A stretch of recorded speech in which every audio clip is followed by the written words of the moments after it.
ક્યાંક કન્ટેનરો ઉલડી પડ્યા તો ક્યાંક મોબાઈલ ટાવર ધરાશાયી થઈ ગયો. આટલું જ નહીં, મુન્દ્રા પોર્ટ પર તો જહાજ રસ્તો તોડીને નીકળી ગયું.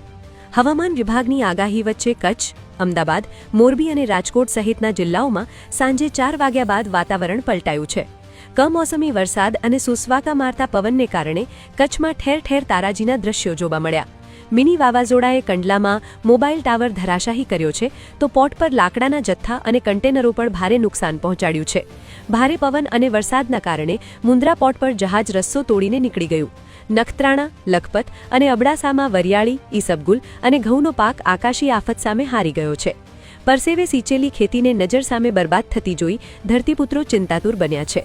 હવામાન વિભાગના લેટેસ્ટ નાવકાસ્ટ મુજબ આજે દેવભૂમિ દ્વારકા, જામનગર અને કચ્છ સહિતના સૌરાષ્ટ્ર કચ્છના જિલ્લાઓમાં 87 કિલોમીટરની ઝડપે પવન ફૂંકાઈ શકે છે, જેના માટે રેડ એલર્ટ જાહેર કરાયું છે. જ્યારે અમદાવાદ, ગાંધીનગર અને ઉત્તર ગુજરાતમાં 61 કિલોમીટરની ઝડપે પવન સાથે કરા પડવાની શક્યતા છે. દક્ષિણ ગુજરાતમાં પણ યલો એલર્ટ આપી સાવચેત રહેવા સૂચના અપાઈ છે.